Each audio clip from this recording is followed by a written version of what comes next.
સંવિધાનની રક્ષા માટે ડીસા દલિત આદિવાસી સમાજ રસ્તા પર ઉતર્યો।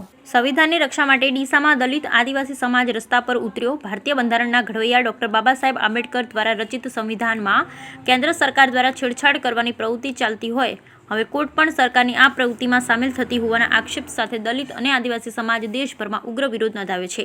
ત્યારે ડીસામાં પણ દલિત આદિવાસી સમાજના કાર્યકરોએ સૂત્રોચ્ચાર કરી વિરોધ નોંધાવી ટાયર સળગાવી રસ્તા રોકવાનો પ્રયાસ કરતા પોલીસે તેઓની અટકાયત કરી હતી।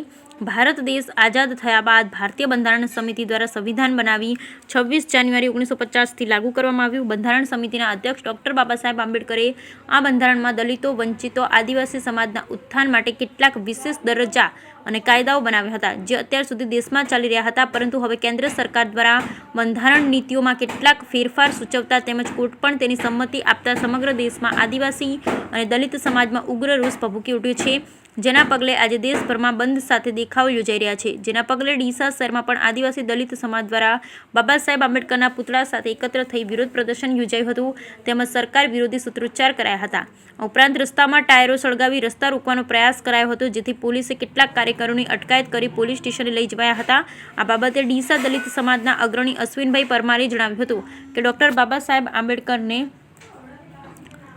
દલિતો, વંચિતો, શોષિતો આદિવાસી સમાજને આપેલા હકો પર સરકાર તરાપ મારવા જઈ રહી છે, જેમાં હવે કોર્ટ પણ સામેલ થઈ રહી છે। તો કોર્ટના કોના ઇશારે ચાલી રહી છે તે સમજાતું નથી, જેથી અમને આપેલા કોઈ હક છીનવામાં આવશે તો દેશભરમાં ઉગ્ર વિરોધ પ્રદર્શન કરવામાં આવશે। જ્યારે આ અંગે ડીસા તાલુકા કોંગ્રેસ પ્રમુખ મુકેશ સોલંકીએ જણાવ્યું હતું કે દલિત આદિવાસી સમાજ વર્ષો સુધી અસ્પૃશ્ય રહેવાને કારણે તેઓને બંધારણમાં વિશેષ સવલતો આપવામાં આવી હતી જે આ સરકાર છીનવા માંગે છે, પરંતુ અમે અમારા હકો માટે છેક સુધી લડી લઈશું અને સરકારે પોતાના આ નિર્ણય પાછો ખેંચવા ફરજ પાડીશું। બ્યુરો રિપોર્ટ ભરત ઠક્કર, બનાસકાંઠા।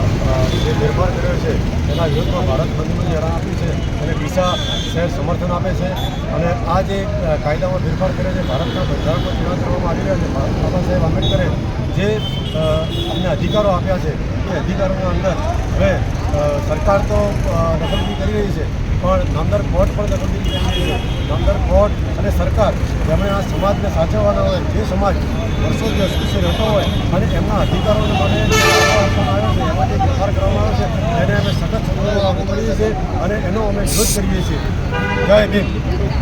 એક જે બહાર લાયા છે આ લોકો એ ખબર નથી, આજે સંવિધાનના કારણે તો આજે સરકારો ચાલે છે, સંવિધાનના કારણે આજે કોર્ટો ચાલે છે, સંવિધાનના કારણે આજે આ SC ST સમાજ જે વર્ષોથી અસ્પૃશ્ય ગણે છે એના વિરુદ્ધમાં આજે જે કાયદો લાવ્યો છે, તો સરકાર જો સંવિધાનથી ચાલતી હોય, કાનૂન સંવિધાનથી ચાલતું હોય તો કોર્ટ કોના ઇશારે ચાલી રહી છે આ બિલકુલ અમે સાખી લઈશું નહીં। અને રોહિત સમાજ ઉગ્ર આંદોલન કરશે, રોડ ઉપર આવશે, રસ્તા બંધ કરશે અને જાહેર જીવનમાં ક્યાંય કોઈને ક્યાંય બક્ષવામાં આવશે નહીં અને જાહેર જીવન અમે વાતાવરણ અમે બગાડી નાખશું, ડોળી નાખશું અને સરકારને આને આંખ ઉઘડવી જોઈએ, સરકારની અને કોર્ટની પણ આંખ ઉઘડવી જોઈએ કે આ એક પાછો ખેંચવો જોઈએ કે અમે ગાંધી ચીધ્યા માર્ગે આગળ વધશું।